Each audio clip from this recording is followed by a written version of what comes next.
Assalamu alaikum friends. My name is Numan Siddiqui and I feel honored to welcome you on my YouTube channel Tech Guide. आज 9th मई है और काफ़ी ज़्यादा जो common question है after the main net open वो लोग यही पाइनियर्स इंक्वायर करता नज़र आते हैं कि भाई इसका मेन नेट तो ओपन हो गया लेकिन बड़ी एक्सचेंज के ऊपर ये कब लिस्ट होगा। बाइनेंस ने ख़ास तौर पे जब इसकी अपनी वोटिंग करवाई कि इसको लिस्ट करना चाहिए या नहीं करना चाहिए, उसके बाद स्पेकुलेशंस आना स्टार्ट हुई कि ये बाइनेंस पे लिस्टिंग कब होगी। और इस टाइम पे मोस्ट कॉमनली आस्क्ड क्वेश्चन जो है ना पाई नेटवर्क का वो यही आता है कि भाई बाइनेंस पे लिस्टिंग कब होगी। ऐसा लगता है जैसे बाइनेंस पे लिस्ट होगा तो इसकी जो प्राइस है वो एकदम स्काई रॉकेट हो जाएगी और यहाँ पे ये थाउजेंड्स में चला जाएगा और शायद कोई इससे बब निकल जाए और बिटकॉइन का मलियामेट करके रख दे, ये 1 लाख को भी टच कर ले। लेकिन मेरे भाई यहाँ पे फैक्टर्स को देखना पड़ेगा। बाइनेंस की लिस्टिंग क्यों ज़रूरी है? आज का जो हमारा ये वीडियो है इसका मेन टॉपिक ये है कि बाइनेंस की लिस्टिंग क्यों ज़रूरी है। क्या इसको सर्वाइव करने के लिए बाइनेंस की ज़रूरत है, या ये अगर बाइनेंस पे नहीं आ पाता और सिर्फ ये छोटी मोटी एक्सचेंजेस पे रहता है तो उसके बाद इसका क्या फ्यूचर होने वाला है। तो अगर आप वीडियो पे नहीं हो अभी तक, भाई के चैनल को सब्सक्राइब नहीं किया हुआ तो कर लें। कब करेंगे मेरे दोस्त? यहाँ पे सबसे पहले अगर हम एक फैक्टर को देखते हैं ना कि बाइनेंस के ऊपर इसकी लिस्टिंग, तो ये एक क्रिप्टो करेंसी के हर प्रोजेक्ट का ड्रीम होता है कि वो बाइनेंस के ऊपर आए। क्यों? क्योंकि ये एक वर्ल्ड्स मोस्ट एक ऑथेंटिक और नंबर 1 क्रिप्टो की एक्सचेंज है। लेकिन अगर हम इसके फैक्टर देख लें तो यहाँ पे एक चीज़ को मेंशन करना ज़रूरी ये है कि भाई पाई जो है वो तो शायद ट्रेडिशनल क्रिप्टो करेंसी नहीं है। ये तो उस तरह से वर्क ही नहीं करती है जिस तरह से क्रिप्टो के प्रोजेक्ट्स जो हैं वो वर्किंग करते हैं। तो यहाँ पे 2 चीज़ें निकलती हैं। नंबर 1, अगर तो इसकी इंटीग्रेशन हो जाती है, इसकी कोई पार्टनरशिप हो जाती है और इसकी लिस्टिंग हो जाती है बाइनेंस पे, तो वो तो वेल एंड गुड है क्योंकि वहाँ से हमें 3 चीज़ें देखने को मिलेंगी। नंबर 1, रिकग्निशन के एक पाई कॉइन की बड़ी एक्सचेंज के ऊपर लिस्टिंग हुई है, वहाँ से जो उसकी अपनी कम्युनिटी है बाइनेंस की उसमें रिकग्निशन मिलेगी। नंबर 2, इसका जो एक इम्पैक्ट आएगा ओवर द क्रिप्टो करेंसी वो एक स्ट्रॉन्ग आएगा, क्योंकि अगर आप बड़े बड़े प्रोजेक्ट्स को देखते हैं तो वो सारे ही बाइनेंस पे लिस्ट हुए होते हैं। तो वहाँ से एक प्रोजेक्ट की जो एक ऑथेंटिसिटी है उसको एक बूम देखने को मिलता है कि यहाँ पे ये एक अच्छे अंदाज में लिस्ट हुआ हुआ है और इसकी ट्रेडिंग डिफरेंट जो आपके क्रिप्टो करेंसी के प्रोजेक्ट्स हैं उसमें हो रही है। और जो इसका थर्ड है वो ये है कि आपको बाइनेंस के जितने भी इन्वेस्टर्स हैं वो आपको बड़े बड़े इन्वेस्टर्स यहाँ पे देखने को मिलते हैं कि काफ़ी ज़्यादा लोग ऐसे हैं जो सिर्फ बाइनेंस में ट्रेडिंग को सिक्योर समझते हैं।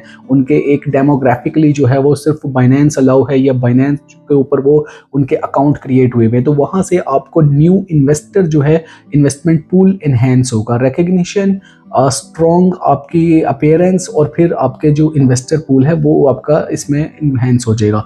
लेकिन अगर ये नहीं हो पाता तो क्या पाई कॉइन सर्वाइव कर सकता है? तो यहाँ पे आपको अंडरस्टैंड करना पड़ेगा इसके इकोसिस्टम को। Pi is not a traditional crypto currency और पाई कॉइन इसलिए नहीं आया कि ये लिस्ट होगा तो सर्वाइव करेगा, बल्कि ये एक इटसेल्फ एक एक्सचेंज है। ये इटसेल्फ एक ऐसा मॉडल है जहाँ पे जाके आप इसको यूज़ कर सकते हैं। You don't need any USDT pair on every और एनी क्रिप्टो एक्सचेंज।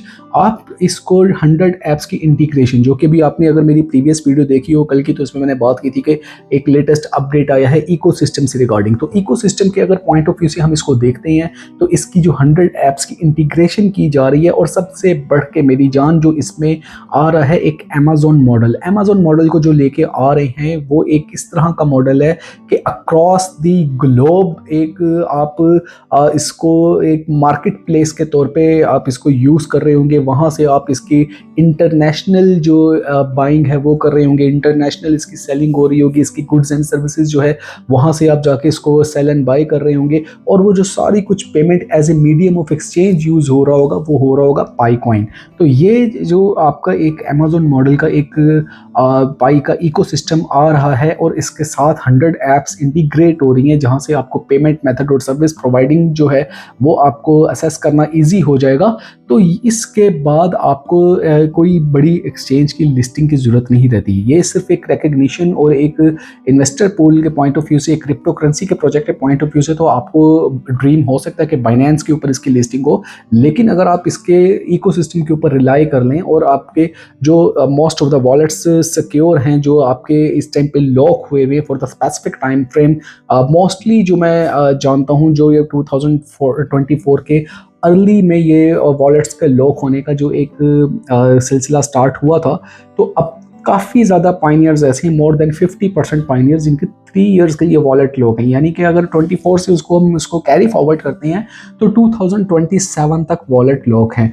तो ये एक अच्छा ग्रेस पीरियड है 2 इयर्स का, 25, 26 एंड 27 सो ऑन, कि जहाँ पे जा कर के आप इसकी जितनी भी बैकएंड पे डेवलपमेंट है, पाइकोर टीम वो इसको सिक्योर कर सकती है और इसकी इकोसिस्टम को बेहतर कर सकती है और इसकी अपडेट्स देके, इसके इवेंट्स करा के, हैकाथॉन्स करा के कम्युनिटी को एंगेज किया जा सकता है। लेकिन this should be very meaningful. ये ऐसा नहीं होगा कि आपने सिर्फ एक पब्लिकली स्टंट ले लिया कि हम एक पाई फेस्ट का इवेंट करा रहे हैं, जैसे कि अभी इसको हमने 14 मार्च 2025 को देखा जब इसका पाई नेटवर्क का मिडनेट ओपन होने की बात हुई।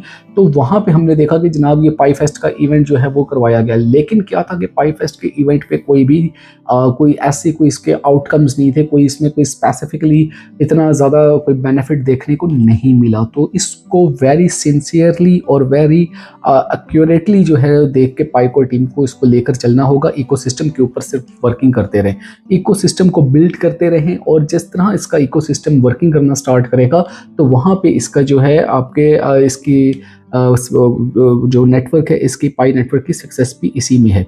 यहाँ पे एक जो बिग कंसर्न है वो ये है कि अब क्या होगा अगर हम सिर्फ इकोसिस्टम के ऊपर रिलाई कर रहे हैं, तो जो प्राइस है वो क्या करेगी, क्या प्राइस भी नेविगेट कर रहा होगा? क्योंकि हमने देखा है कि प्राइस तो है डेली इसका पंप एंड डंप मार रहा है, कभी ये $1 के अराउंड आने की कोशिश करता है, तो कभी ये $0.6 पे चला जाता है, और फिर इसका ऑल टाइम हाई बात करें तो $3 के ऊपर बना हुआ है। तो क्या ये सारा कुछ जो है, क्या फिर उस टाइम पे हम as a medium of exchange जब यूज़ कर रहे होंगे तब भी प्राइस नेविगेट हो रहा होगा? तो ये एक टोकेनोमिक्स के मॉडल के बाद बहुत बड़ा क्वेश्चन मार्क है पाइकोर टीम के ऊपर कि इसकी वैल्यू को डिटरमिन कैसे किया जाएगा। तो यहाँ पे आपके इकोसिस्टम के बाद टोकेनोमिक्स का मॉडल जो कि रिवाइज होना चाहिए था 100 बिलियन सप्लाई से, एंड नंबर थर्ड आपका ये जो प्राइस का फैक्टर है, ये चीज़ें जब आपकी डिफाइन हो जाएंगी, ये जब आपके स्ट्रीमलाइन हो जाएंगी, प्रोसेस स्मूथ हो जाएगा, तो उसके बाद आप देखेंगे कि ये प्रोजेक्ट जो है इसकी सक्सेस जो है वो कोई भी आप इसको डाउट कर ही नहीं सकते।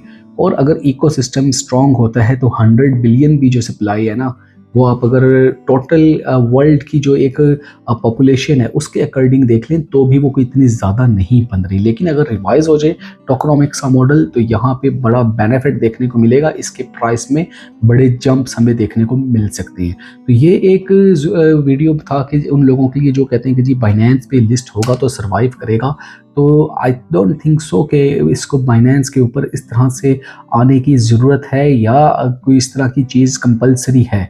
आई होप कि ये वीडियो आपने यहाँ तक देखा, अच्छा लगा है, भाई का चैनल जरूर सब्सक्राइब करें, लाइक करें, शेयर करें वीडियो को, और इसके अलावा कोई भी क्वेश्चन है तो कमेंट सेक्शन में आके ज़रूर उसको ड्रॉप आउट करें। मैं कोशिश करता हूँ कि आपके तमाम जो क्वेश्चंस हैं उनको एड्रेस करूँ।